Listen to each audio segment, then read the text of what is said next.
Have you ever been judged before you even had the chance to speak?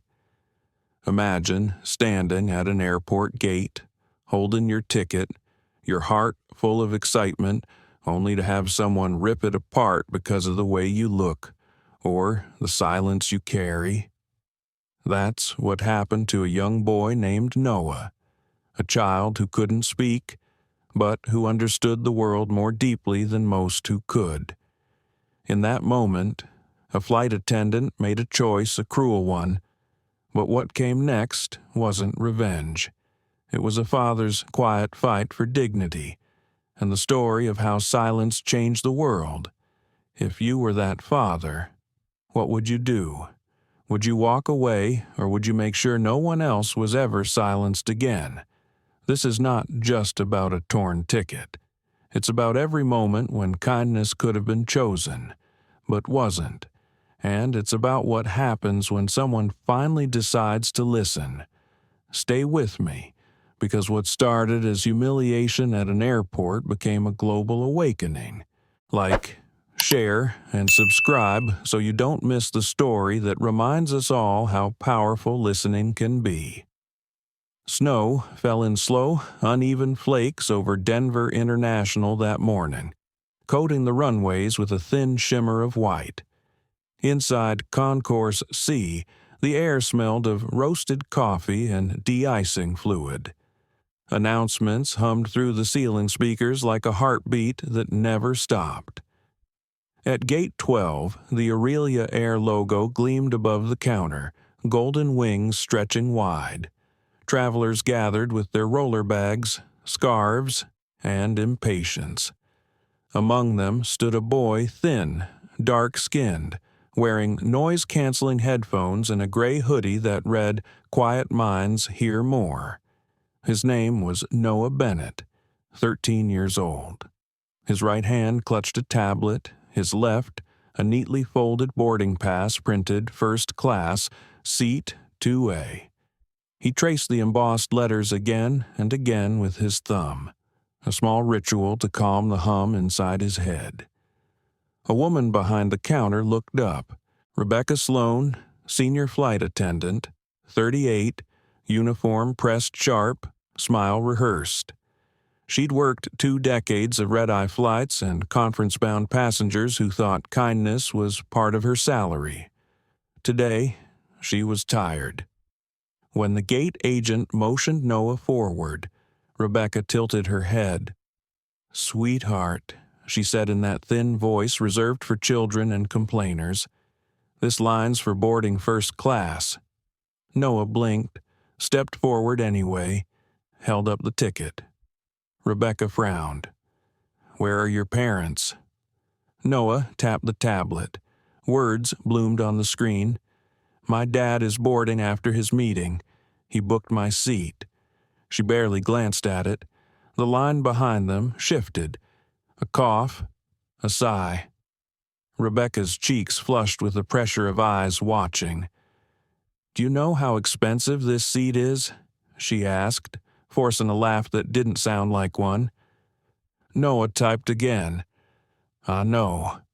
The boy's stillness made her uncomfortable. She told herself she wasn't being mean, just enforcing order. She leaned closer. "Listen, honey, this ticket must be a mistake. Let's get you reissued in coach, okay?" He shook his head slowly, lips pressed tight. Her smile stiffened. She took the paper from his hand. "We can't have confusion at boarding time." And then rip. The sound cut through the terminal like dry wood splitting. For half a second, everyone froze. A businessman glanced up from his phone. A child stopped mid-giggle. The halves of the ticket hung between Rebecca's fingers. Noah's eyes followed the tier line, then lowered to the floor tiles. He didn't speak. He couldn't. Rebecca exhaled through her nose, tossing the torn halves into the trash. "Security," she called softly to the guard nearby. "We may need to assist this minor." The guard nodded, uncertain. Noah's fingers trembled as he reopened the tablet. The stylus hovered, then wrote 4 simple words. Dad. It happened again. He pressed send on the screen. The message mark blinked once, twice, then disappeared into the ether. Outside, snow kept falling tiny white pieces of silence. Rebecca turned away, trying to dismiss the knot in her chest. She'd done this before: kids flying alone, lost tickets, fake upgrades. The company expected decisiveness. Still, she caught her reflection in the gate window uniform perfect. Eyes not so much. He'll be fine, she murmured, but her voice didn't sound convincing. The boy sat in the waiting chair near the wall, hands folded around the tablet. The humming in his headphones blocked out the whispers around him. He focused on breathing 4 counts in, 4 counts out the rhythm his therapist had taught him. Across from him, an older man with a newspaper frowned at the torn ticket in the trash. He reached in, retrieved the pieces, and laid them on the counter. This kid was holding these, he said quietly.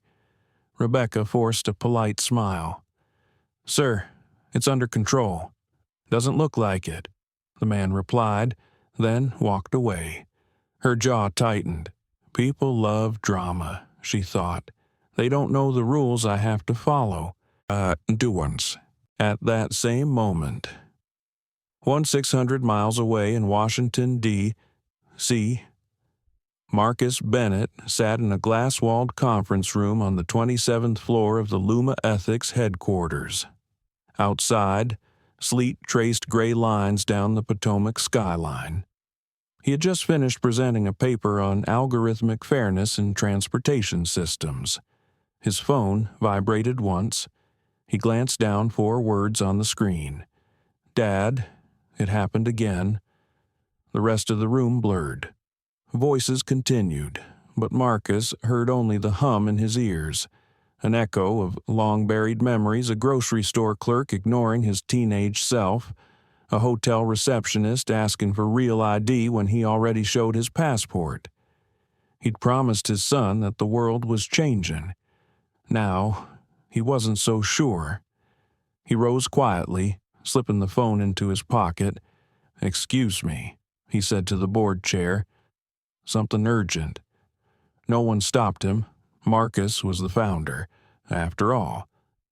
The door clicked shut behind him, sealing off the hum of polite conversation. Rebecca walked down the jet bridge to check the cabin. Her mind replayed the sound of tearing paper.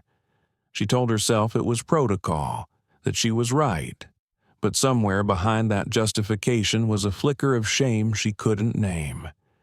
She remembered her own childhood, how her mother would tell her, "If you let them question you, they'll walk all over you." Her mother had meant passengers. Maybe it applied to guilt, too. When she returned to the gate, the boy was gone from the seat. Her pulse jumped. She looked around. The guard pointed toward a quiet room door near the restrooms. He asked to wait there. He said. Rebecca frowned. He asked. The guard shrugged, typed it on his screen. She exhaled, unsure why relief and unease mixed inside her chest. In that small room, Noah sat by the window, tablet on his knees. Planes taxied outside like slow gray whales moving through snow. He touched the glass, tracing a circle around one of them. He thought about how people talked over each other in airports, everyone loud, everyone rushing, and wondered if silence could ever be louder. He tapped the record icon, whispered, voice shaking. One day, they'll listen. Then he deleted the audio, saving only the text. At Luma Ethics headquarters, Marcus entered a secured lab lined with blue monitors. His assistant, Evelyn Cho, looked up. "Sir, you're not scheduled here today." Marcus handed her the phone. "Denver," he said softly. "Gate 12." Evelyn read the message, her expression hardening. "You want me to pull the incident feed?" He nodded, quietly. She typed a few commands. Airport footage appeared a live stream of Rebecca ripping the ticket. The boy's motionless stare. The feed paused on the torn halves. Marcus's jaw tightened. The memory overlapped a younger version of himself standing at another counter, hearing another rip that time, a scholarship rejection letter, same sound, same sting. He whispered, "I built systems to prevent this, and it still happens." Evelyn watched him, unsure if he wanted comfort or confirmation. Marcus straightened. "Let's test the override protocol," he said. "Sir." He turned toward the central console. "They have an ethics license. Let's see what happens when it's suspended." Back at Denver, the flight number on the gate screen flickered, then vanished. Rebecca tapped the keyboard. Nothing. The loudspeaker crackled. "Attention passengers of Aurelia. Air Flight 318 to Washington, D.C. This flight has been delayed due to operational review." Groans filled the terminal. Someone cursed under their breath. Rebecca's stomach dropped. She reached for her radio. "Ops. What's going on, Silence?" Then, system lockdown. Await further instructions. Her hands went cold. Noah looked up from the quiet room, watching the departure board turn blank. He didn't understand the codes, but he recognized patterns, cause and effect. Something big was happening, and somehow it started with that rip. Minutes stretched. The intercom repeated the delay notice. Rebecca rubbed her temples, forcing a smile at angry passengers. "We'll update you soon," she said, voice trembling. She sat for a moment when the crowd dispersed. Her reflection stared back from the glass, same uniform, same posture, but something hollow behind the eyes. She whispered, barely audible, "What did I do?" A janitor passing by paused, thinking she spoke to him. She shook her head. "Nothing. Just tired." He nodded, continued sweeping. In D.C. Evelyn's monitor flashed green. "Override executed," she said quietly. "Aurelia Air's global ethics credentials revoked. 10 minutes total." Marcus didn't move.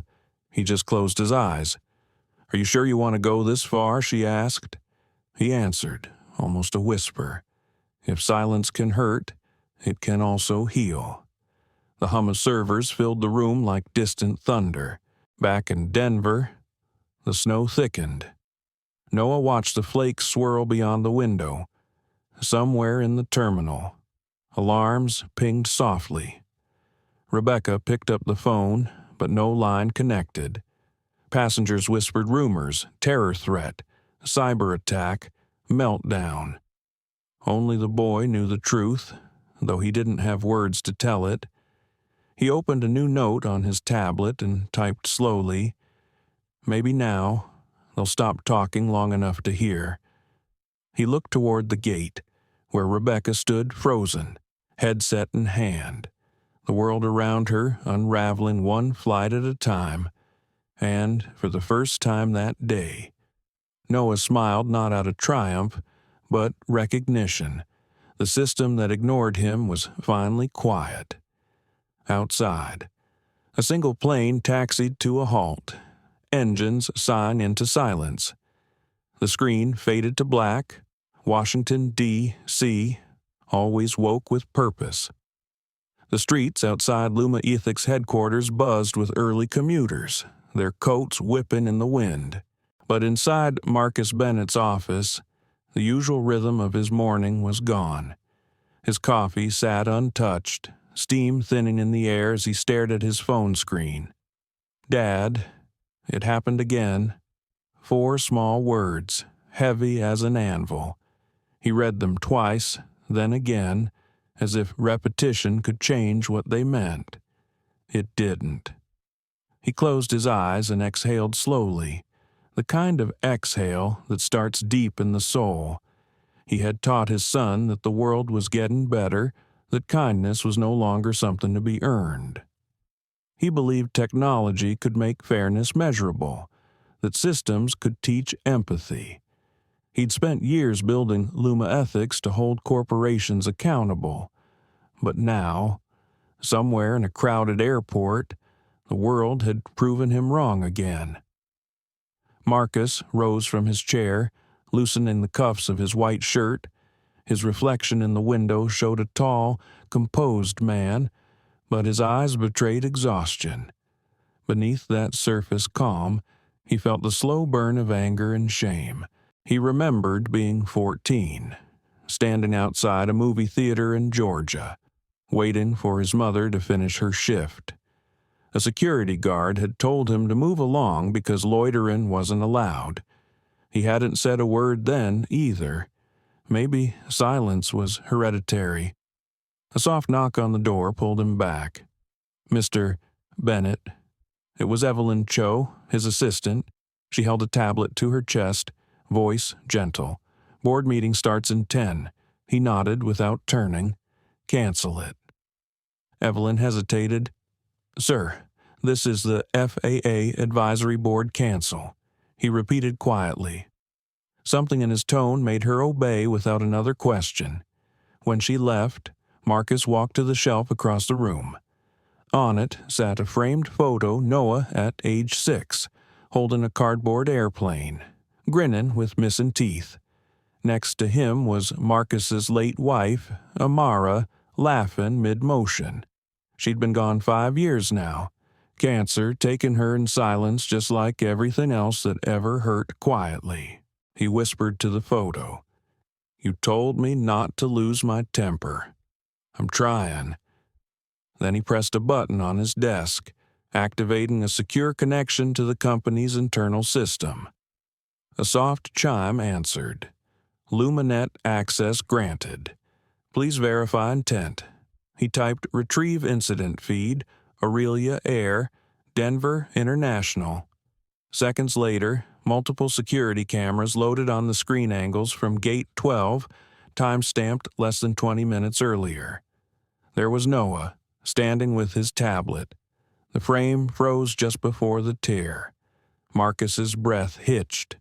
Then came the sound of the sharp rip, amplified through the speakers, raw and final. He stared at the still image, his son's face, blank and too calm. He'd seen that same expression in the mirror countless times. He murmured, "It's happening in new uniforms, but it's the same old thing." Evelyn returned quietly, sensing something was wrong. Sir Marcus motioned toward the screen. "That's my boy." Evelyn looked, frowning.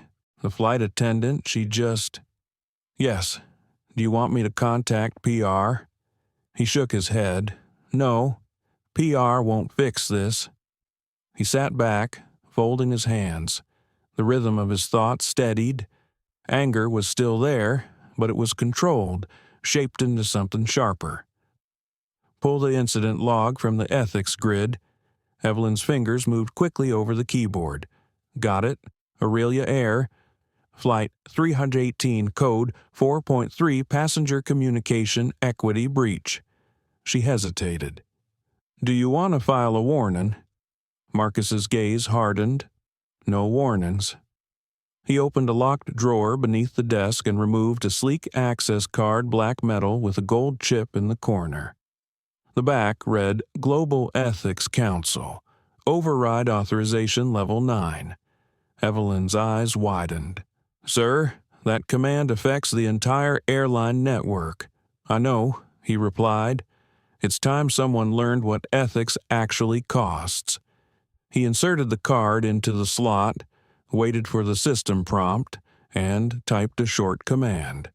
Suspend Aurelia Air Ethics License. Confirm global broadcast. A warning box flashed. This action cannot be undone. He whispered, neither can humiliation. Then he pressed enter. the room filled with the hum of servers. Lights on the main console flickered from green to amber. Evelyn swallowed hard. It's processing.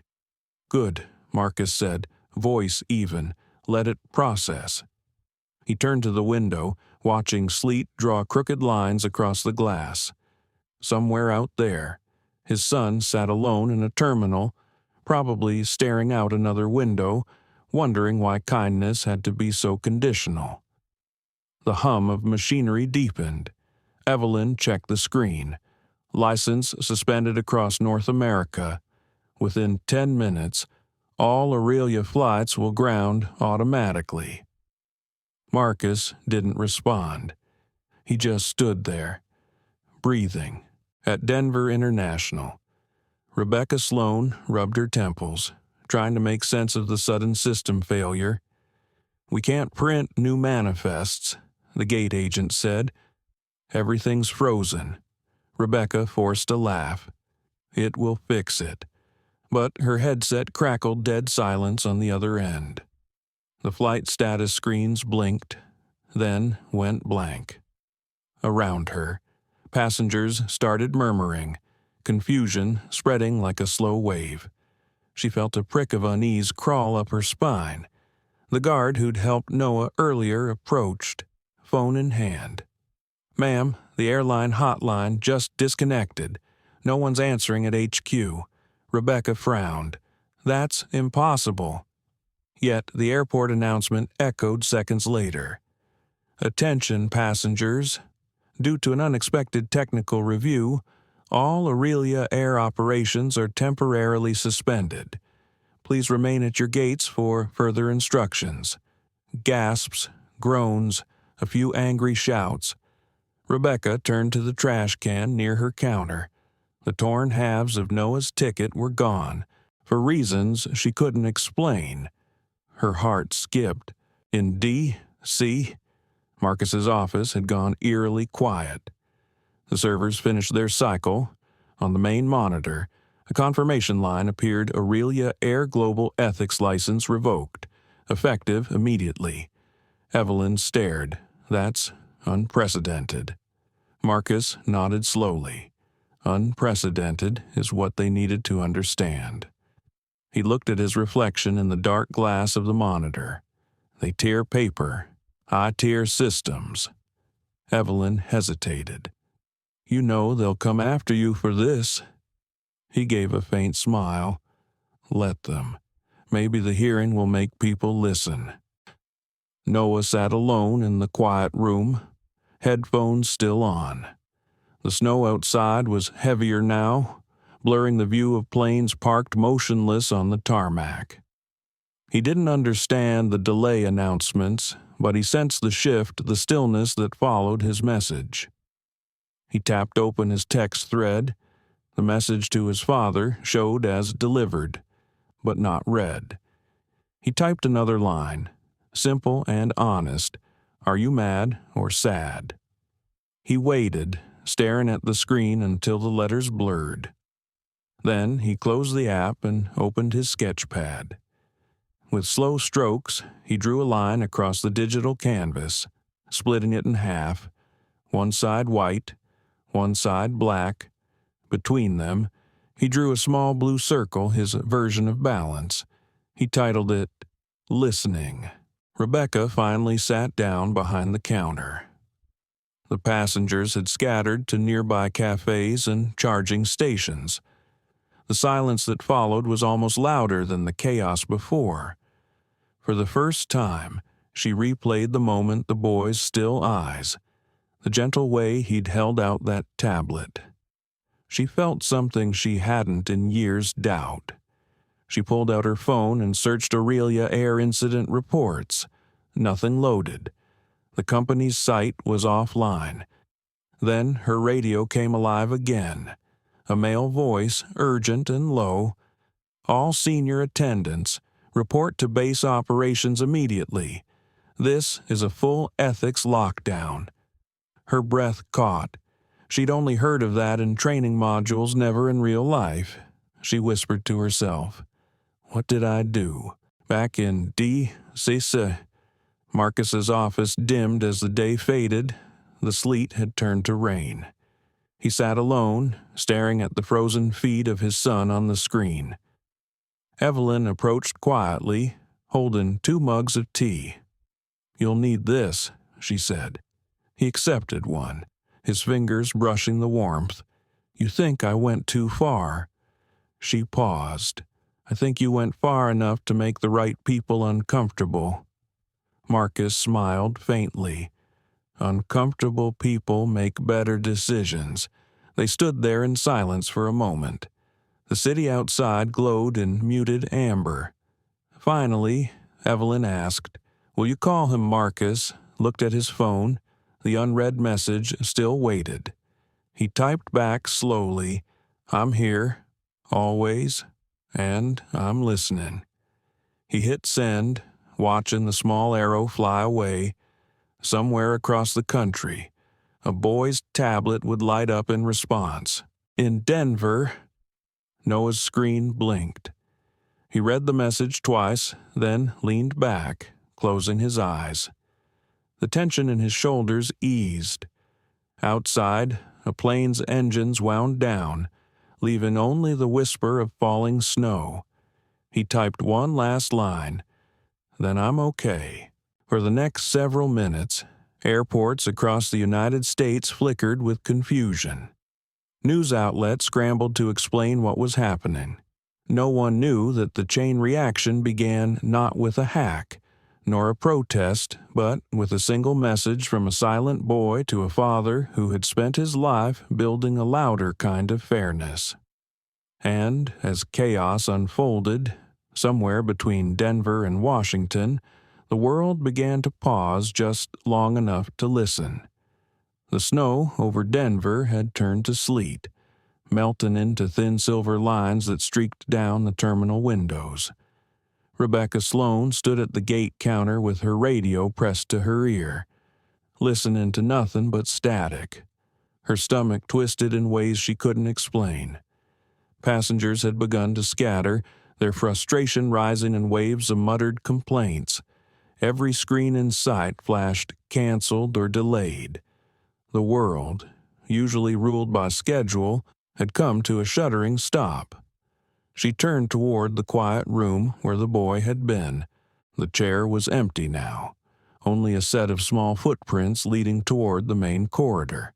Rebecca scanned the crowd, spotting him sitting cross-legged near a window, his tablet balanced on his knees. He looked calm, too calm, like the center of a storm that refused to move. Rebecca hesitated before approaching. The guard nearby gave her a wary glance. "You okay, ma'am? This is getting weird." She nodded without conviction.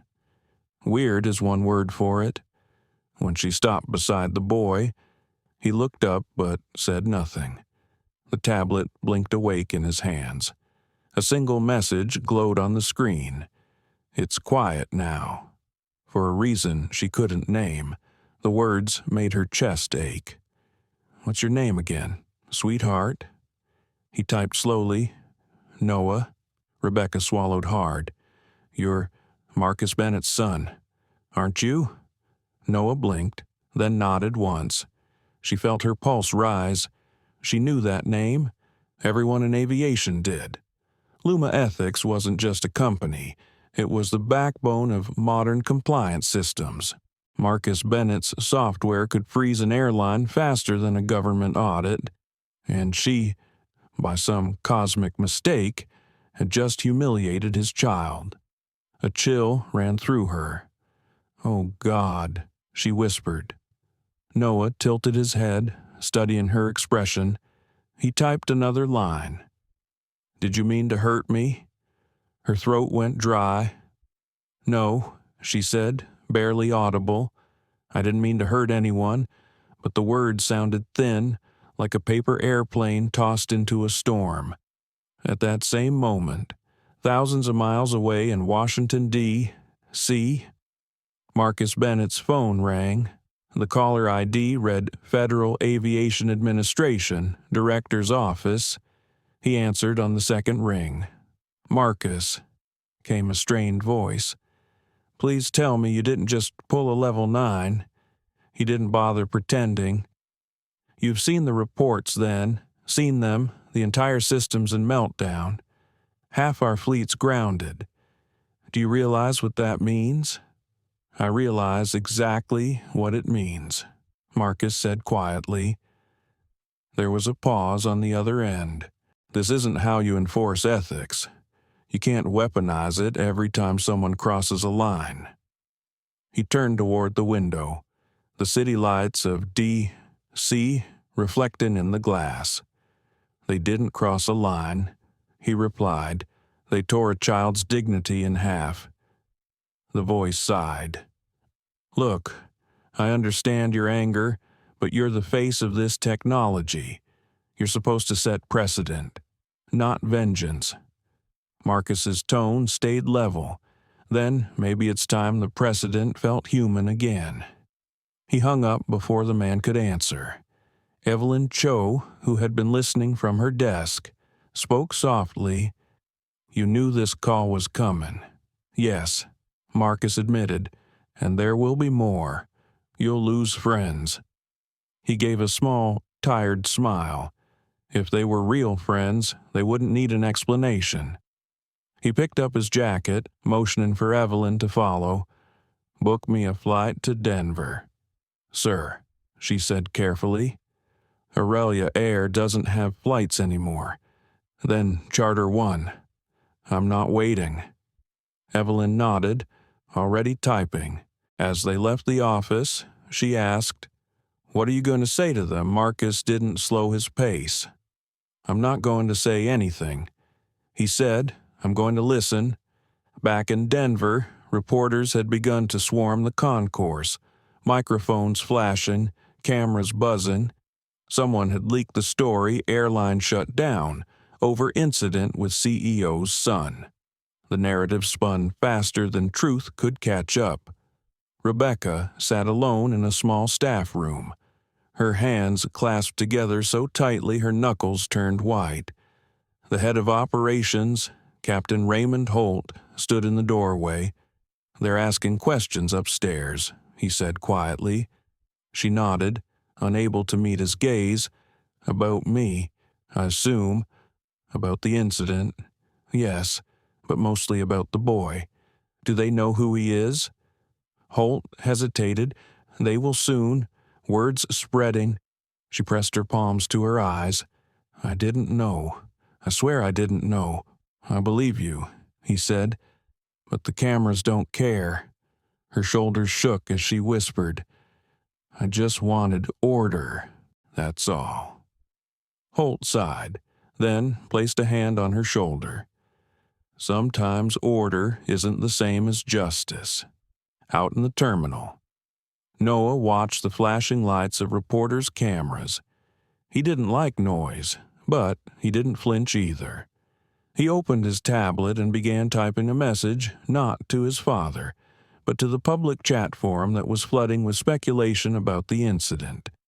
He wrote slowly, deliberately, "Please stop shouting. She didn't know, just listen first." Within seconds, screenshots of the message began to circulate online. People debated its authenticity. Some called him mature beyond his years. Others accused him of being manipulated.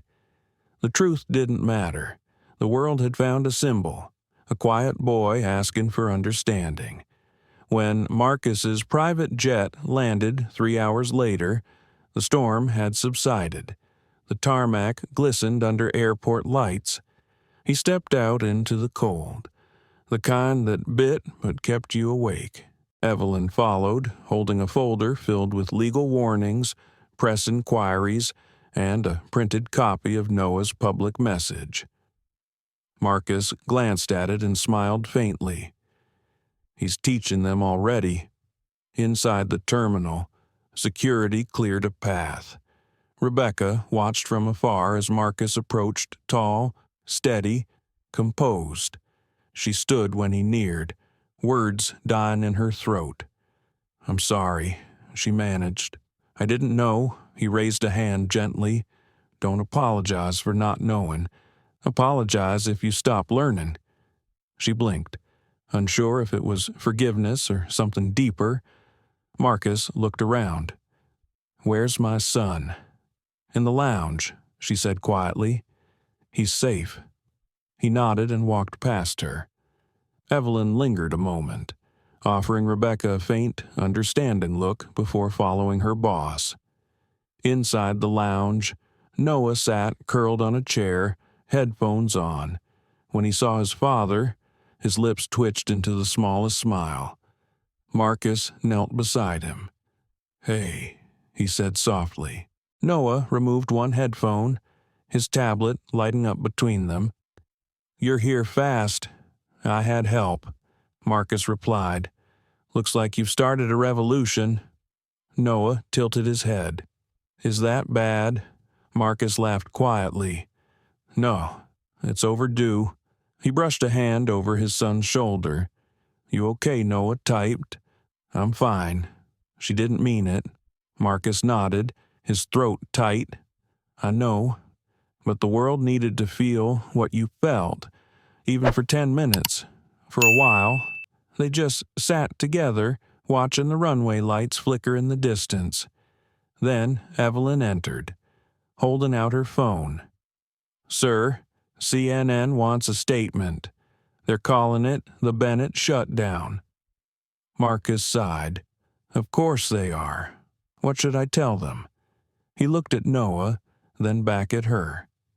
"Tell them this wasn't revenge.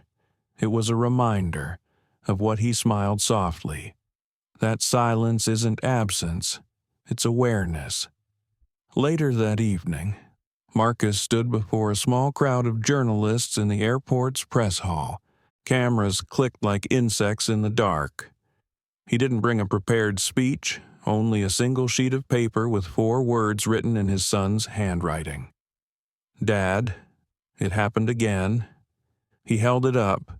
"This," he said, "is why your systems are quiet tonight." Reporters leaned forward. The air felt electric. He continued, voice steady. "We've built a world obsessed with speed and noise, but progress without empathy is just efficiency wearing a suit. My son didn't scream, didn't fight. He just reminded me and all of us that sometimes the most powerful protest is silence."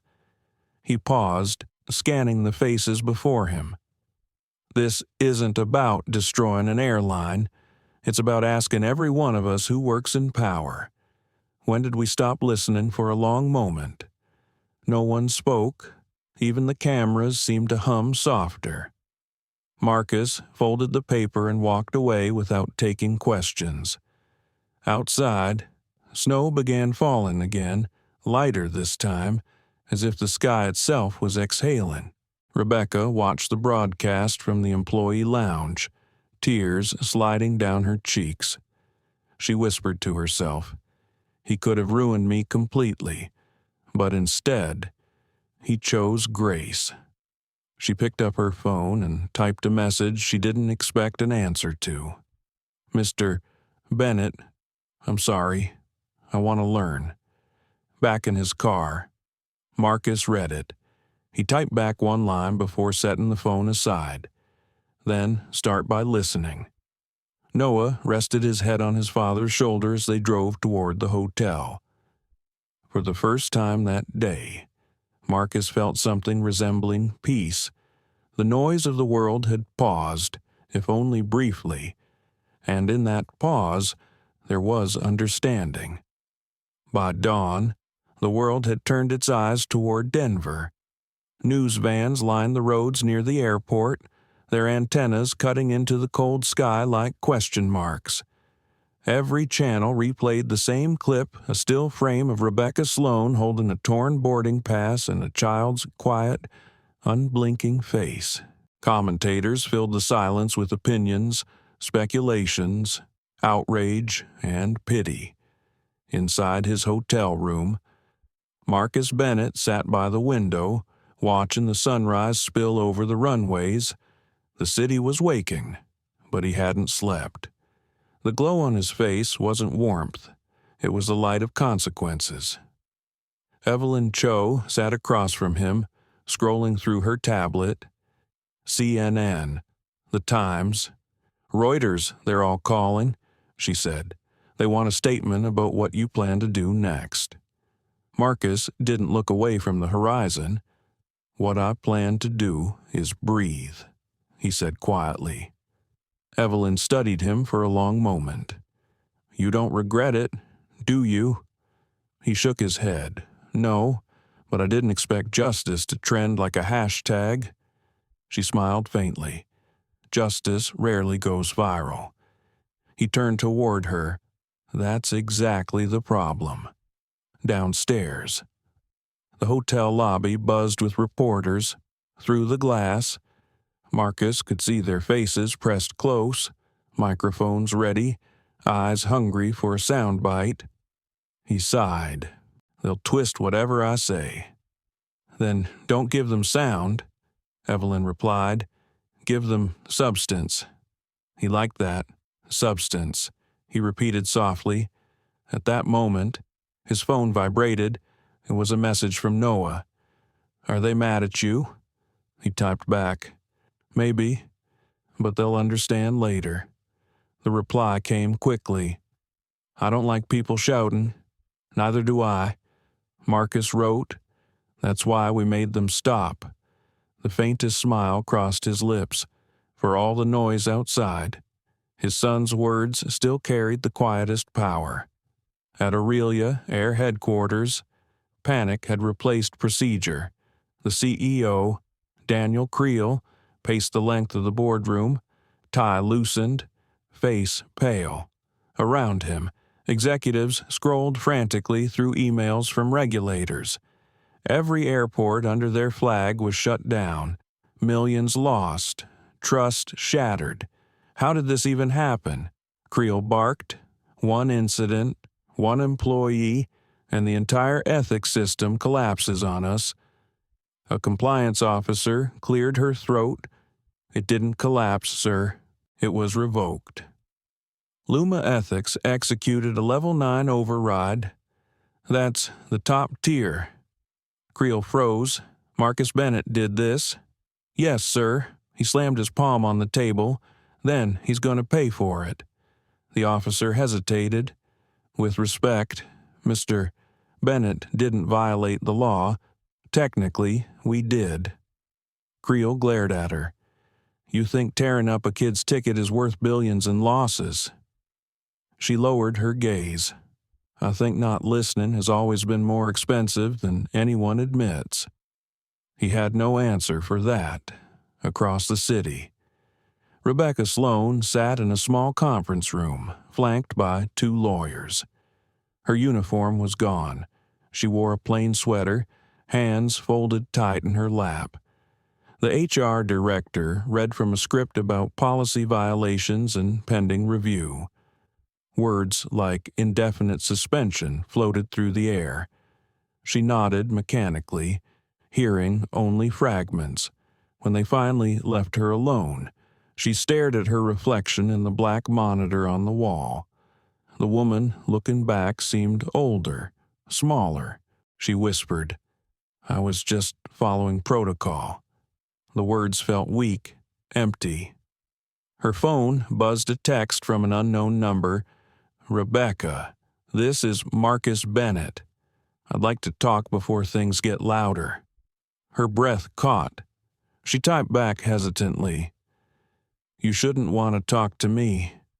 That's exactly why I should, came the reply. They met that evening in a quiet cafe near the airport, chosen precisely because no one would expect to see either of them there. Marcus arrived first, wearing a black coat and a calm composure. Rebecca entered moments later, hat low, face pale.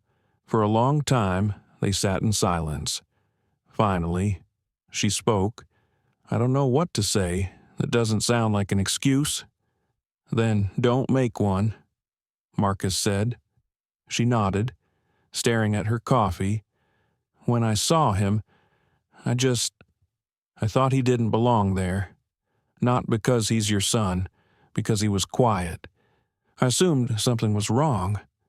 I didn't even realize what that said about me. Marcus listened without interruption.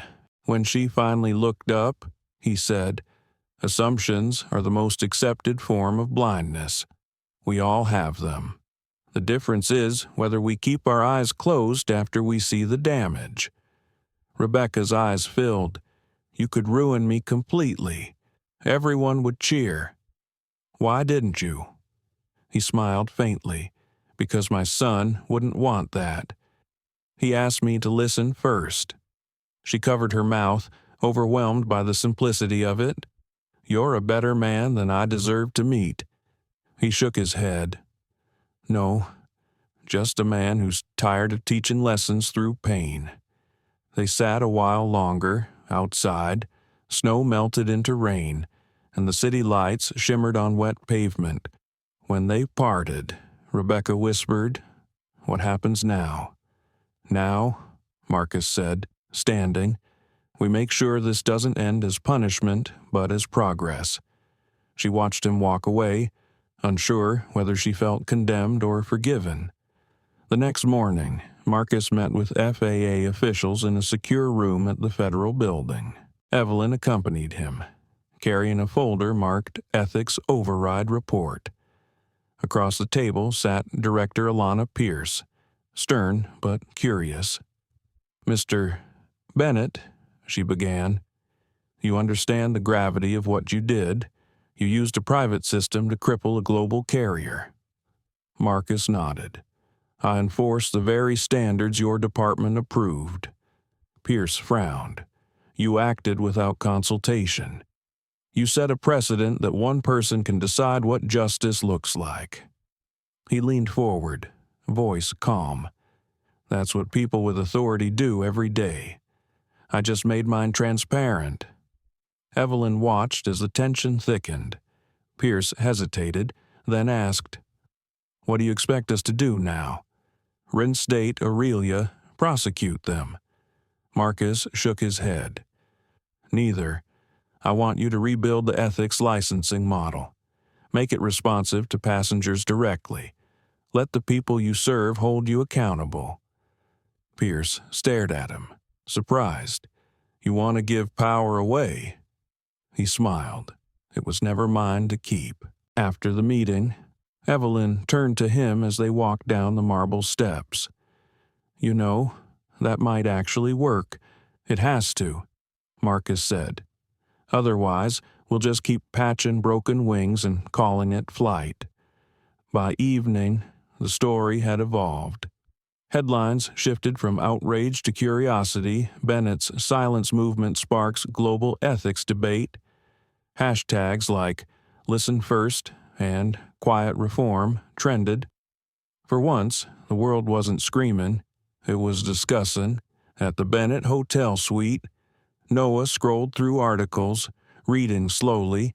He pointed to one that said, "Boy's silence grounds global airline." He typed to his father, "That's not true. It wasn't silence. It was a message." Marcus smiled. "You're right. Silence only works when someone's willing to hear it." A notification popped up, an email from Rebecca Sloan. It was short. "Thank you for listening. I want to help if there's a way." Marcus showed the message to Noah. What do you think Noah typed back? "Let her. She needs to fix what she broke. Then she will," Marcus said. And so began the next step of something larger. Marcus announced a new initiative, the Quiet Cabin Project, a collaboration between Luma Ethics, FAA engineers, and former Aurelia air staff.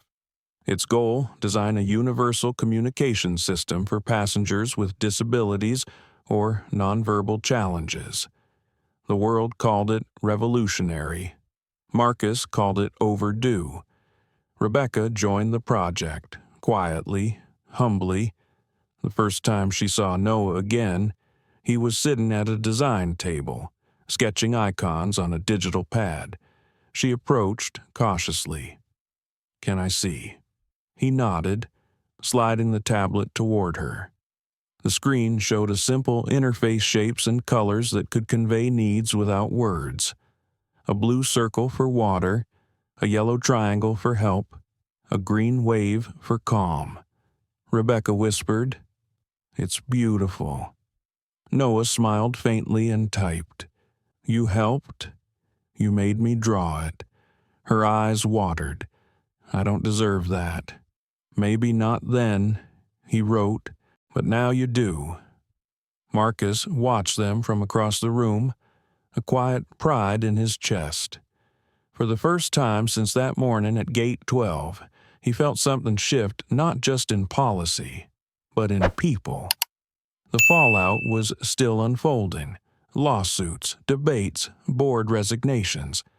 But beneath the noise, there was change, a hum of awareness spreading through the world like the slow rise of dawn. And through it all, Marcus kept his promise. He didn't shout, didn't seek revenge.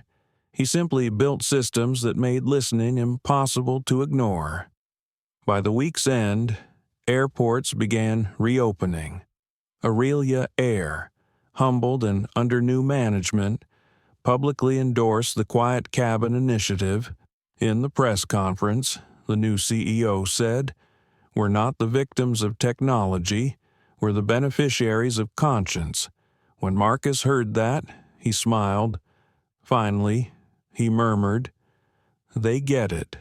That night, he and Noah walked along the runway, the air crisp with renewal. The boy held his tablet up, typing one last message for the day. "Do you think people will remember?" Marcus placed a hand on his shoulder. "They'll try not to, but we'll remind them anyway." Noah nodded, satisfied. The lights of distant planes blinked like promises against the dark. Spring came late that year.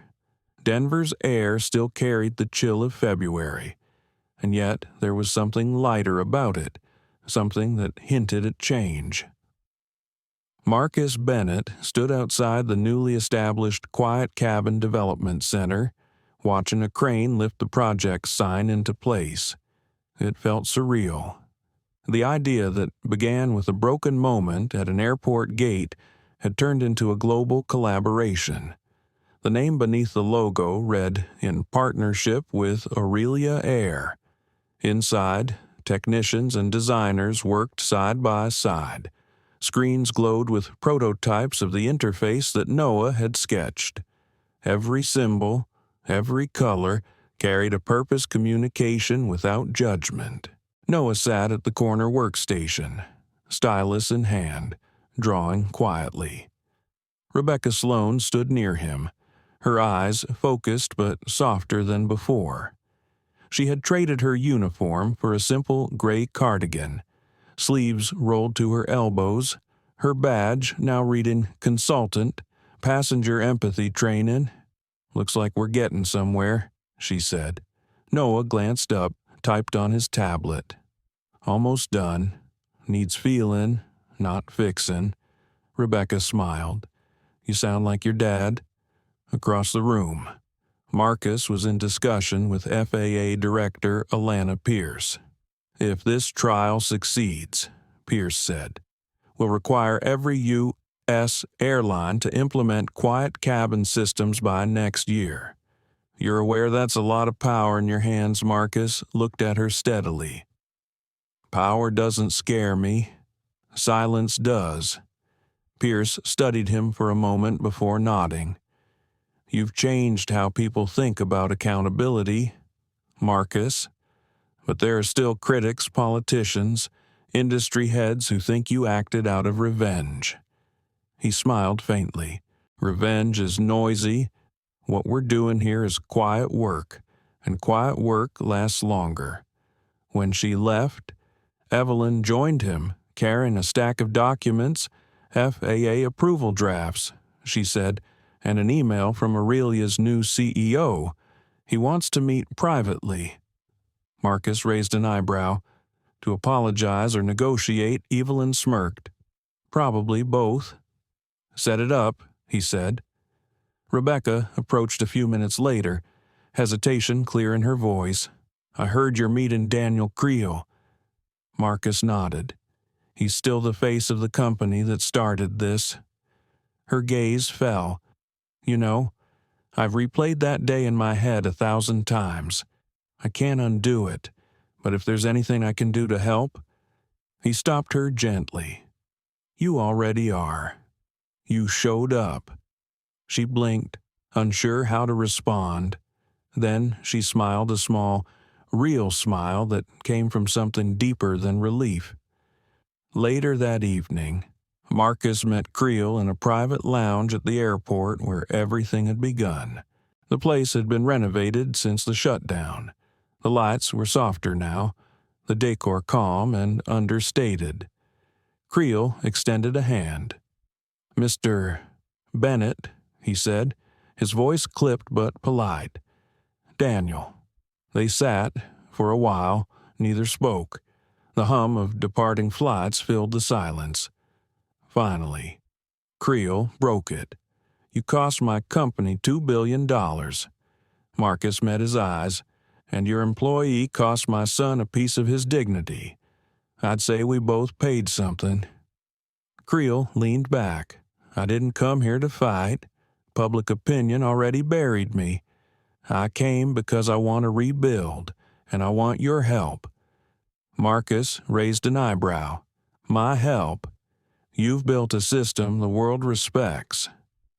If Aurelia partners with the Quiet Cabin Initiative, we can lead this change instead of chasing it.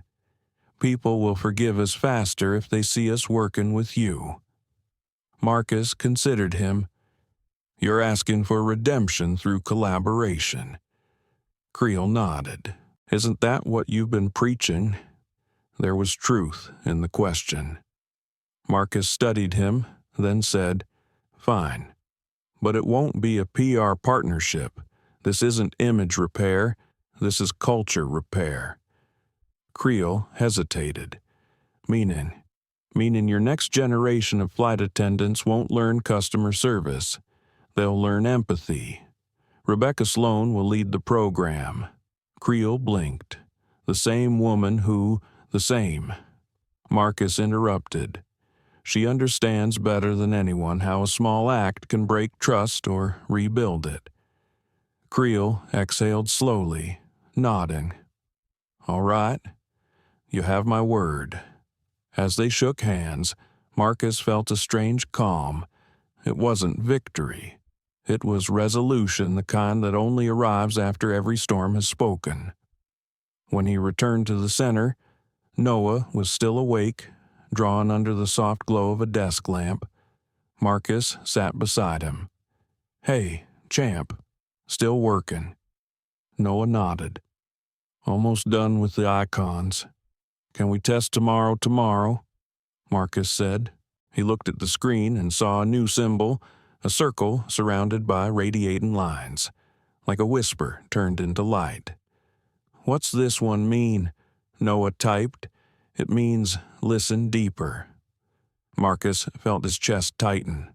"Perfect," he murmured. The next morning brought new attention. Journalists arrived to cover the Quiet Cabin trial launch, the first real-time test of the system on a commercial flight. Rebecca was scheduled to lead the crew. Marcus would observe from the back row, while Noah sat quietly in 2A, the same seat number that had started it all. Before boarding, Rebecca found Marcus near the gate window. "I'm nervous," she admitted. "Good," he said. "It means you care." As passengers filed in, Rebecca greeted them one by one, her tone calm, her eyes kind. When she reached Noah, she paused. "Welcome aboard, Mr. Bennett," she said softly. He grinned and typed on his tablet. "Thanks for not tearing it this time." She laughed, the sound light but full of meaning. "Never again." Midway through the flight, a passenger in row 5, a man with limited English, accidentally pressed the call button. Instead of speaking, he tapped one of the new Quiet Cabin icons on the seat screen, a yellow triangle with a question mark. Instantly, Rebecca's wrist tablet buzzed. displaying needs assistance, uncertain request. She approached gently, kneeling beside him, using gestures and the new system to communicate. Within minutes, he smiled in relief, holding up his water bottle. Rebecca nodded and fetched another for him. Marcus watched it all unfold. The simplicity of it, the humanity brought warmth to his chest. Evelyn whispered from beside him, "It's working." He nodded, "It's listening." When they landed, applause filled the cabin. It wasn't for a safe landing. It was for something much bigger, a shared understanding that compassion could be engineered if people chose to design it that way. Reporters crowded the arrival gate, cameras flashing, but Marcus declined interviews. He stepped aside, letting Rebecca and the crew take the spotlight. Noah stood behind him, holding his tablet high where everyone could read the message he'd typed. This is what listening looks like. The photo of that moment spread worldwide by evening. For once, the internet didn't divide, it united. Hashtags like "Us Quiet Cabin" and "Listening First" became symbols of hope. Airlines in Europe and Asia announced interest. Schools began using the same interface for students with communication challenges. The ripple had become a wave. Yet, not everyone celebrated. That night, Marcus received an email from a congressional committee. Formal inquiry regarding ethical authority over private enforcement actions. The world, it seemed, still needed to debate justice before it could fully embrace it. He read the message in silence, then looked toward his son, who had fallen asleep with his headphones on. The glow from the bedside lamp painted Noah's face in soft gold. Marcus whispered to himself, "Let them investigate. They'll find exactly what they're afraid to see: quiet power." 2 weeks later, Marcus appeared before the committee in Washington, D.C. Cameras rolled as senators grilled him about his unilateral decision to revoke Aurelia Air's license months earlier. One senator leaned forward. "Mr. Bennett, do you realize the precedent you've set? That a single person, armed with technology, can bring down a global corporation in minutes?" Marcus met his gaze evenly. "Yes, Senator. The same way a single flight attendant can bring down a person's dignity in seconds." Murmurs rippled through the room. The senator frowned. "That's rhetoric, not policy." Marcus smiled faintly. "No, sir, that's perspective." By the time the hearing ended, even the harshest critics found themselves at a loss. They couldn't accuse him of malice, only conviction. Outside the building, reporters waited, shouting questions. Marcus stopped long enough to say one thing. "We're done building systems that talk over people. It's time we build ones that listen beneath them." The soundbite spread faster than any headline could contain it. Back in Denver, Rebecca trained a new class of attendants, using her own story as lesson 1. "I tore a boy's ticket," she told them, "but he tore my silence. And that's how change begins." They listened, not out of obligation, but respect.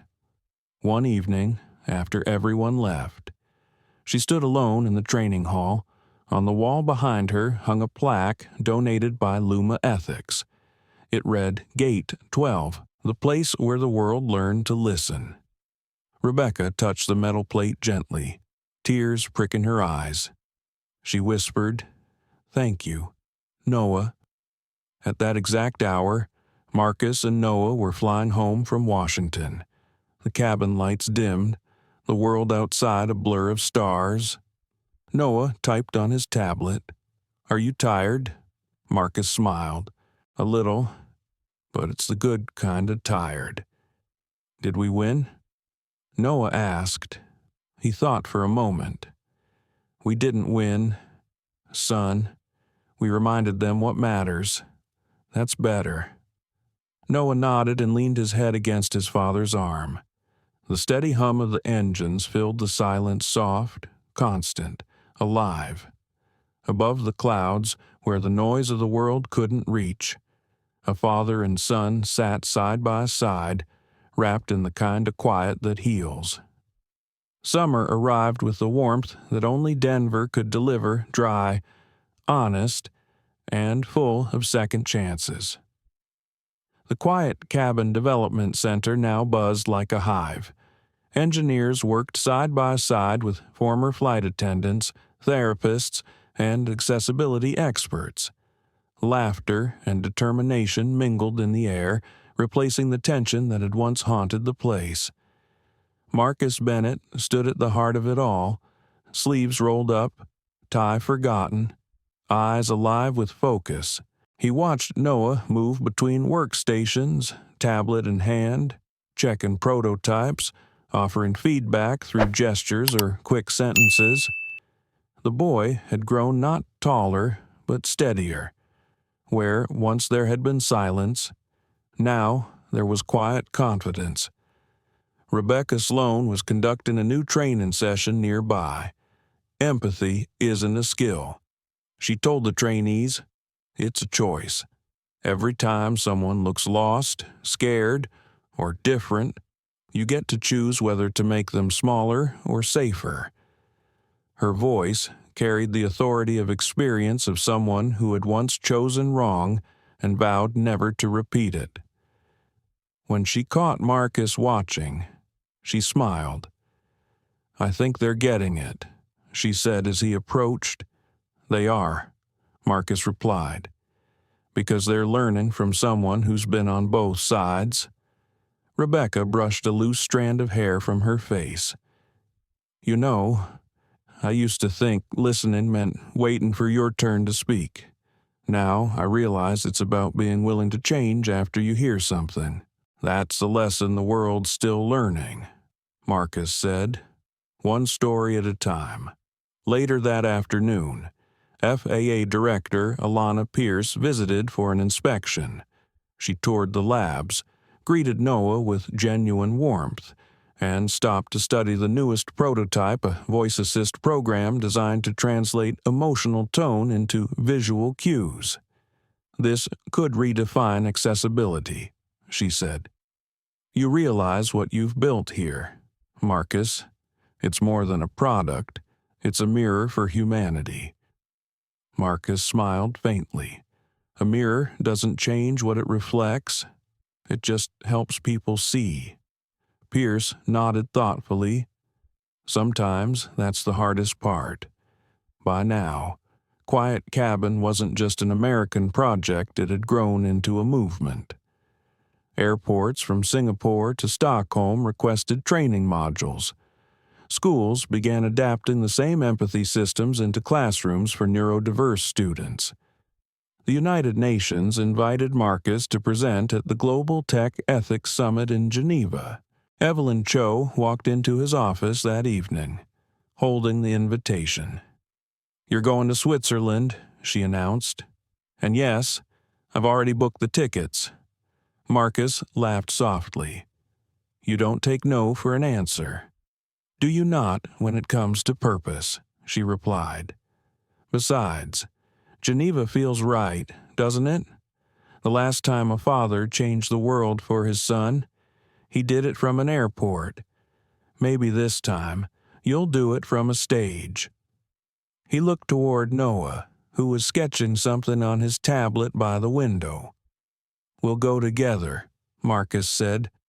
On the day of the flight, the Denver terminal was quiet, peaceful in a way that once seemed impossible. Aurelia Air's staff wore new uniforms, embroidered with the symbol of the Quiet Cabin Project, a simple, ear-shaped spiral inside a circle, meaning to hear with heart. Rebecca greeted them at the gate. Ready to test your own creation in the sky, she teased. Noah smiled shyly and typed, ready to listen to the clouds. The flight to Geneva was smooth. At one point, Marcus looked out the window, watching the sunset spill over the curve of the earth. He thought about how much had changed, how grief, anger, and silence had evolved into something larger than himself. He whispered under his breath, "You'd be proud, Amara." When they landed, Geneva welcomed them with cool air and the scent of rain. The city shimmered like glass under the afternoon sun. The Global Ethics Summit was held in a grand hall overlooking Lake Leman, where nations gathered to discuss the intersection of technology and humanity. Marcus's keynote was scheduled for the final day. In the meantime, panels debated regulation, responsibility, and the future of AI-driven morality systems. Some praised his vision, others questioned the dangers of giving machines ethical authority. The night before his speech, Marcus sat on the balcony of the hotel, watching the water ripple under the moonlight. Noah was inside, asleep, his tablet still glowing faintly. Evelyn joined him, holding 2 cups of tea. "Nervous?" she asked. He shook his head. "Not nervous, just aware." She tilted her head, of what that the world only changes when it's uncomfortable. "And tomorrow, I'm going to make a lot of people uncomfortable." Evelyn smiled. "Good, that's your gift." The next morning, the conference hall was packed. Leaders, journalists, scientists all waiting to hear from the man who had stopped an airline with a single command. When Marcus took the stage, the room fell silent. He began quietly. "Last year, a boy stood at a gate holding a ticket. Someone decided he didn't belong on that plane. And in those few seconds, a system built on convenience revealed its true weakness. It had forgotten compassion." He paused, letting the weight of the moment settle. That boy was my son. He didn't speak, he didn't shout. He simply existed in a world that decided silence was suspicion, and I did what any father would do. I made sure the world heard him, whether it was ready or not. A murmur rippled through the audience, a mixture of recognition and respect. Marcus continued, "We've built technology to connect us faster, but not deeper. We've engineered efficiency and called it progress, but progress without empathy is just automation of indifference. The Quiet Cabin Project isn't a product. It's a reminder that humanity doesn't need an upgrade. It needs to remember how to listen." He gestured toward the side of the stage, where Noah sat with his tablet. "My son designed the symbols you see today. He taught us something that no algorithm could, that communication isn't about volume, it's about understanding." The audience erupted into applause, soft at first, then swelling into something that felt like unity. Even the interpreters paused, moved beyond words. When the summit ended, reporters crowded Marcus for interviews, but he declined them all. He and Noah slipped out the back of the hall, walking along the lake. "You did it," Evelyn said behind them, half proud, half awed. Marcus smiled at his son. "No, we did." Noah looked up, typing one last message before closing his tablet. "We made the world quieter." That's loud enough. Back in Denver, weeks later, life resumed its rhythm. The Quiet Cabin Project received funding from multiple governments. Schools introduced empathy hours, inspired by Noah's system. Even late-night shows joked about the boy who made humanity reboot. Rebecca visited often, helping with training and mentoring new recruits. Sometimes she'd catch herself staring at the wall plaque that bore the project's motto, "Where the world learned to listen." Each time, her chest tightened with something between pride and penance. One evening, Marcus hosted a small celebration at the center, a gathering of everyone who had been part of the journey. Laughter filled the air, music soft in the background. Rebecca brought a homemade cake, awkward but heartfelt. Evelyn danced with the interns, and Noah, as always, found a quiet corner to observe it all. As the night wound down, Marcus stepped outside for a moment of air. Rebecca joined him, leaning against the railing. "You ever think about that day at Gate 12?" she asked. "Every day," Marcus admitted. "But now it feels less like a wound and more like a scar I've learned to honor." She nodded. "Scars tell stories." He looked toward the horizon, and stories change people. They stood in silence, the city lights flickering below. Later, after everyone had gone home, Marcus found Noah asleep on the couch, his tablet still open to a new sketch, a group of hands forming a circle, their shadows creating the shape of an ear. Beneath it, in his son's handwriting, were the words, "Listen, always." Marcus sat beside him, emotion catching in his throat. He whispered, "You've done more in 13 years than most of us manage in a lifetime." When Noah stirred, half awake, he murmured, "We did it." "Right," Marcus smiled. "We did, and we'll keep doing it." He turned off the lights, leaving only the faint glow of the draw. Outside, the world moved as it always did, noisy, restless, imperfect. But somewhere in its constant hum, there was a new kind of silence, not absence, but awareness. And for the first time in a long time, Marcus Bennett believed that people were finally learning not just to hear, but to understand. Autumn swept through Denver like a sigh, golden leaves spinning across the sidewalks, the air crisp with renewal. The quiet cabin development center had expanded into 3 floors now, its glass walls reflecting the wide Colorado sky. From above, it looked almost like a heart, 2 wings curving inward, light flowing through the center. Fitting, Marcus thought. The building itself listened. Months had passed since the Geneva summit, but the echoes of that day still reached every corner of the world.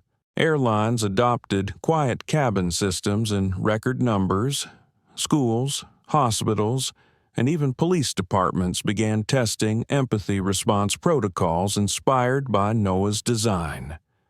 What began as an act of protection had turned into a quiet revolution. Marcus Bennett walked through the center's hallway, passing screens showing real-time feedback from airports in Tokyo, Berlin, and Johannesburg.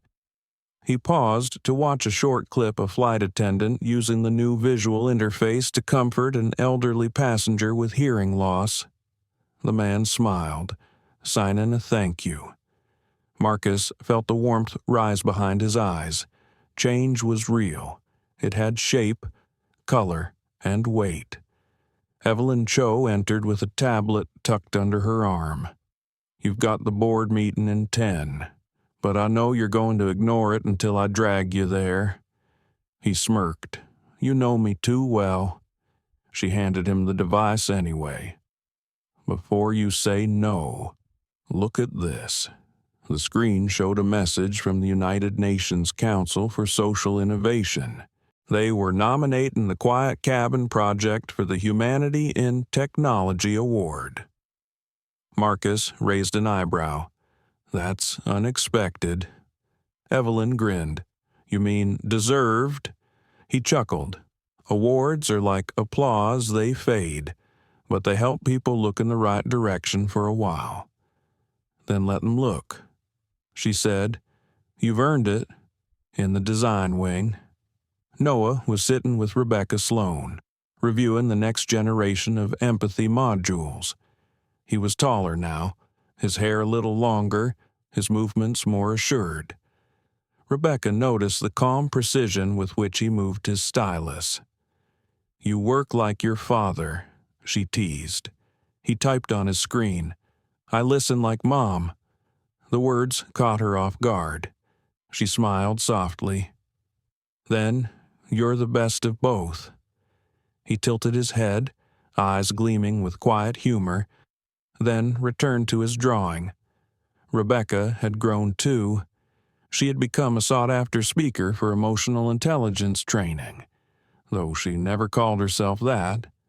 "I'm not teaching kindness," she'd say. "I'm just reminding people it still exists." Her story had become one of redemption, told with humility, and it gave the quiet cabin movement something data couldn't heart. Later that day, Marcus gathered his small leadership team in the glass meeting room overlooking the city. The room was flooded with amber light. On the screen behind him glowed the words Phase 2, Listening Beyond the Skies. He turned to the group. "We built a system that helps people listen at 30,000 feet. Now it's time to bring that same empathy to the ground, to places where silence still costs people their dignity." Evelyn leaned forward. "Hospitals, schools, law enforcement." "Exactly," Marcus said. "Everywhere misunderstanding hides behind policy." Rebecca nodded slowly. "That's ambitious." "It has to be," he replied. "Progress doesn't whisper forever, it either grows or fades." As he spoke, Noah sat quietly in the corner, sketching circles that spiraled outward. When Marcus noticed, he smiled. "You're drawing the next idea, aren't you?" Noah typed, "Listening is not one place, it's everywhere." The simplicity struck everyone in the room. Marcus repeated the words aloud. "Then, that's our new mission statement." They broke into laughter, applause filling the space. Even Evelyn, who rarely showed emotion during meetings, wiped her eyes discreetly. That evening, as the sun melted into the horizon, Marcus walked through the quiet corridors of the building. Every corner held a memory now, Rebecca training her first class, Noah testing his first prototype, Evelyn shouting into a phone at 2 a.m. trying to fix a system bug before launch. This wasn't just work, it was legacy carved out of empathy. He entered his office and sat down, looking at the framed photograph of his late wife. Amara. Her smile seemed alive, caught in mid-laughter. "We did it. Love," he whispered. "We turned pain into purpose." The phone rang, a familiar voice on the other end. "Mr. Bennett. This is Alana Pierce. I wanted to be the first to tell you that the FAA just approved international adoption of the quiet cabin framework.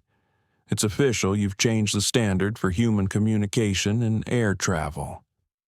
He closed his eyes, letting the words settle like soft rain. "Thank you, Alana. Truly." She laughed. "Don't thank me. You did the hard part. We just caught up." After the call ended, Marcus leaned back, staring at the ceiling. For years, he'd fought to make fairness systemic, measurable. But he realized now that the real victory wasn't in policy. It was in hearts quietly recalibrated toward kindness. 2 weeks later, the UN ceremony took place in New York City. The hall glittered with soft gold lighting, the kind that made everything look eternal. Evelyn adjusted Marcus's tie before he stepped on stage. "You hate this, don't you?" she teased. He smiled. "Public approval always makes me nervous." She smirked. "Then consider it an occupational hazard." When Marcus walked onto the stage, the audience rose in a standing ovation. Cameras flashed. He took the microphone, pausing before speaking. "I stand here because of a moment the world thought was small." He began. A boy's ticket was torn in half, but that moment revealed something bigger, that silence is not weakness, And empathy is not luxury. It's survival. He gestured toward Noah, sitting front row beside Rebecca. This project was born from that silence from a son who didn't need words to make the world stop and listen. He looked around the room, voice steady. If there's one thing I've learned, it's that technology cannot save us from ourselves. It can only reflect what we value. The quiet cabin isn't about code or circuits, it's about conscience. And conscience only grows when we choose to hear what's uncomfortable. The applause that followed was deep and genuine, not the kind that fills air, but the kind that fills hearts. That night, after the ceremony, Marcus, Noah, Evelyn, and Rebecca walked through Central Park. The city lights shimmered against the lake. For a while, they didn't speak. Then Rebecca said softly, "You ever think about what would have happened if that day at Gate 12 never occurred?" Marcus considered it.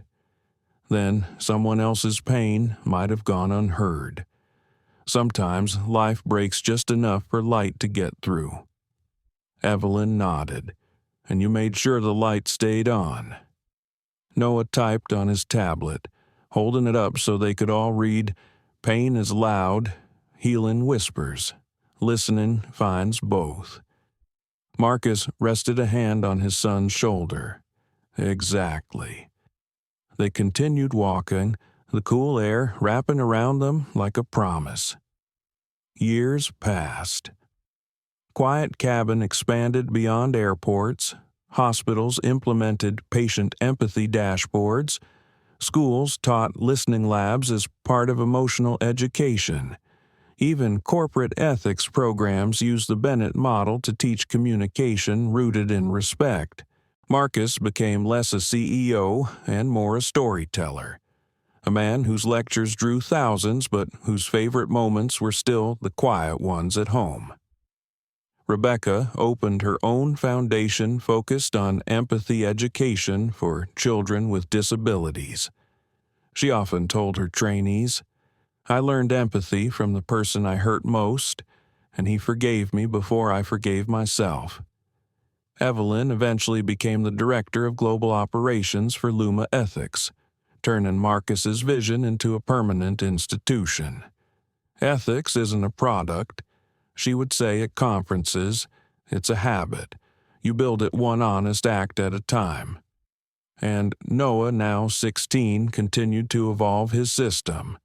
He collaborated with developers around the world, improving the technology that had once been born from a single moment of exclusion. When asked in an interview how he found the courage to keep creating, he answered simply through his tablet. "Because the world still has noise. I still have listening left to do." One quiet evening, years later, Marcus sat on the same Denver balcony where everything began. The city glowed in amber light. He could hear faint laughter from inside Noah and Rebecca joking over a design file. Evelyn arguing cheerfully about a budget line. He smiled, sipping his tea. The world wasn't perfect. People still judged, still rushed, still missed each other in the noise. But it was better. It was aware. He picked up his phone, opened a folder labeled Flight 318. The old footage played the moment the ticket tore, the silence that followed, his son's calm face. He watched it without anger now, only gratitude. The video had become history, a reminder of how far empathy could travel when given direction. As the clip ended, he whispered, "You started all this, Noah." His son appeared in the doorway, tablet in hand. "Talking to yourself again," he typed. Grinning, Marcus chuckled. "Just talking to time." Noah came to sit beside him. The city stretched wide before them, humming softly. "Do you think the world's done learning?" Marcus asked. Noah typed, "No, listening never ends." Marcus nodded, the simple truth settling deep. "Good," he said quietly, "then neither will we." They sat together, father and son, gazing at a horizon stitched with light. The city's hum rose like a heartbeat, steady, alive, human. And in that calm, wordless moment, the legacy of silence spoke louder than any voice ever could. The first snow of December fell quietly over Denver, soft flakes drifting down like whispers. The quiet cabin development center glowed against the pale morning, its glass walls fogged with warmth from within.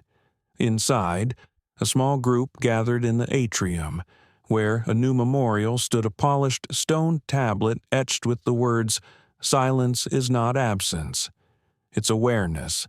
Beneath it, in smaller print, dedicated to all who chose to listen before they spoke, Marcus Bennett stood before the monument, hands clasped loosely behind his back. The building around him pulsed with life students visiting for empathy workshops, reporters walking the halls, engineers refining the next generation of emotional translation devices. Yet, despite the progress, this morning felt different. It was an ending of one story and the quiet beginning of another. Evelyn Cho approached with her usual precision, though her expression carried something softer. "You didn't tell anyone you were doing this," she said, nodding toward the memorial. Marcus smiled faintly. It didn't need an announcement. Some things deserve stillness. Rebecca Sloan arrived a moment later, her coat dusted with snow.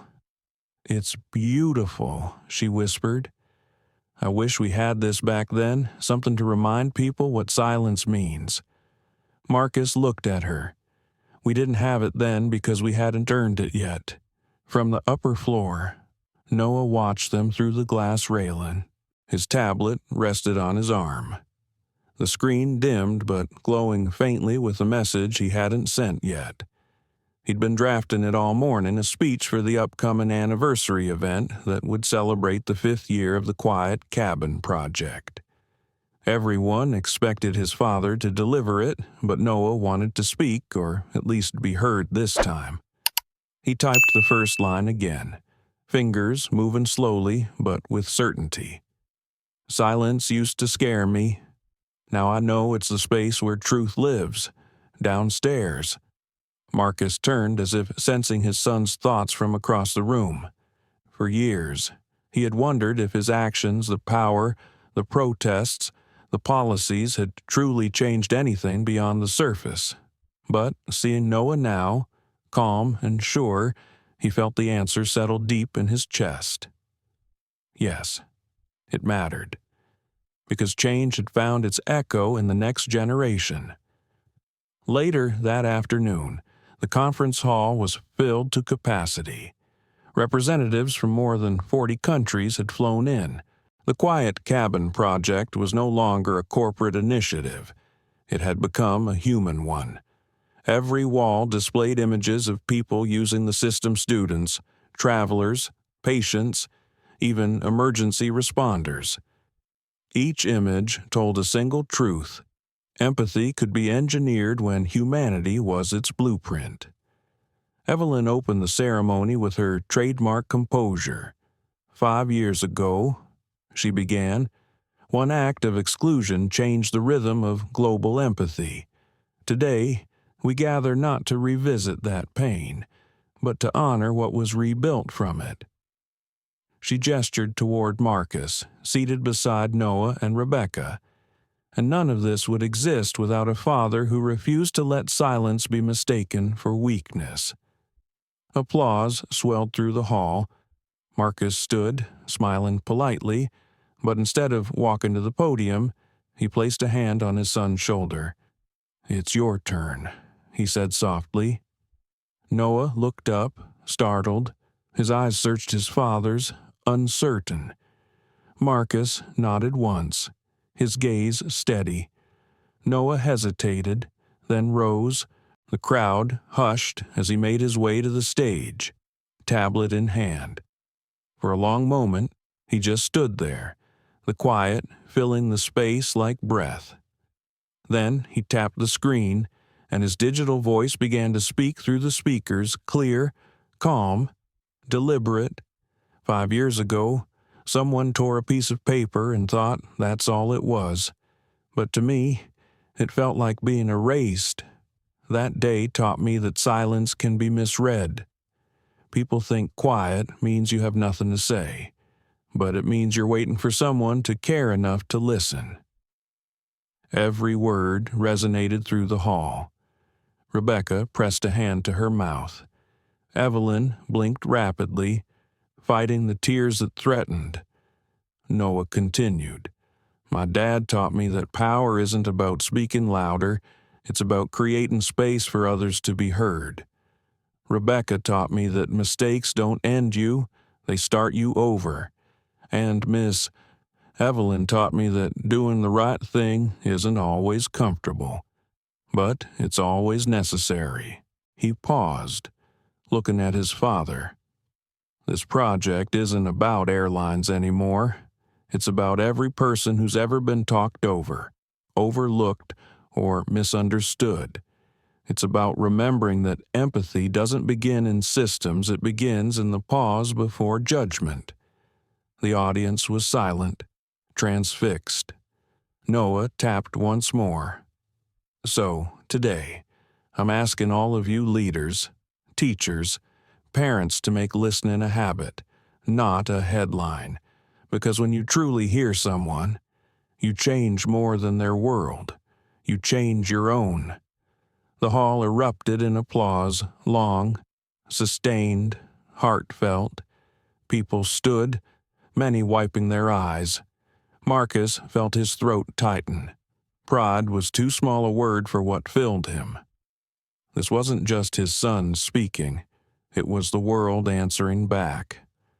After the ceremony, as the crowd dispersed, Marcus and Noah stood by the large windows overlooking the city.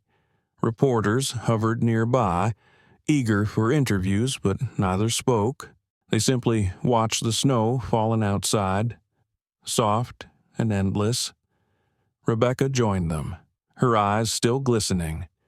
"He's extraordinary," she whispered. Marcus smiled. "He always was. I just had to stop talking long enough to notice." That evening, after the celebration, the four of them, Marcus, Noah, Evelyn, and Rebecca, met for dinner at a small restaurant tucked in the foothills outside the city. The place was quiet, the kind of quiet that felt earned, over steaming plates of pasta. Laughter came easily.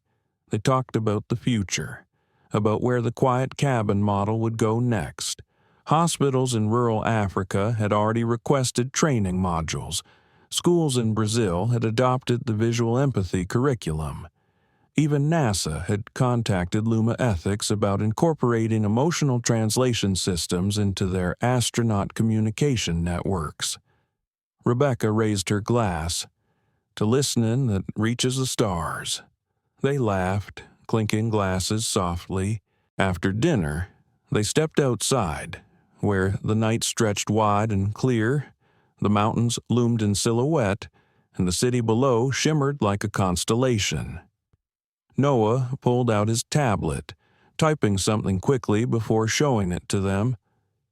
"Do you think people will forget?" Marcus read the words and shook his head.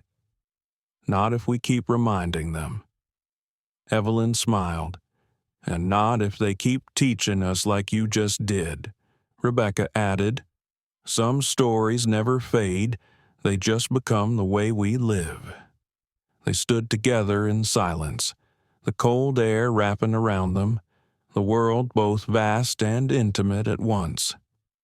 Weeks later, the memorial at the Quiet Cabin Center became a destination for visitors from around the world. Students left notes beneath the stone, sharing moments when they chose to listen instead of react. Pilots, teachers, doctors all wrote small confessions of change. Marcus often came alone in the early mornings. He'd walk through the hallways before anyone arrived. pausing to touch the names engraved on the walls, the names of everyone who had helped turn tragedy into teaching. It reminded him that empathy wasn't a singular act. It was a relay, passed from one person to the next. On one such morning, he found Noah sitting cross-legged in front of the memorial, sketching. The boy had grown taller now, older in his eyes, but still carrying that same centered calm.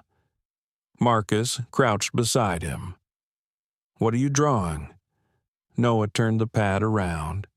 The sketch showed a vast field of sound waves, peaks and valleys shaped like mountains, each labeled with a word: pain, patience, forgiveness, hope.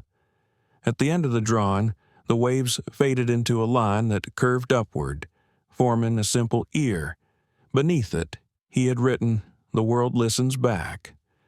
Marcus stared at it for a long time, then whispered, "That's the whole story right there."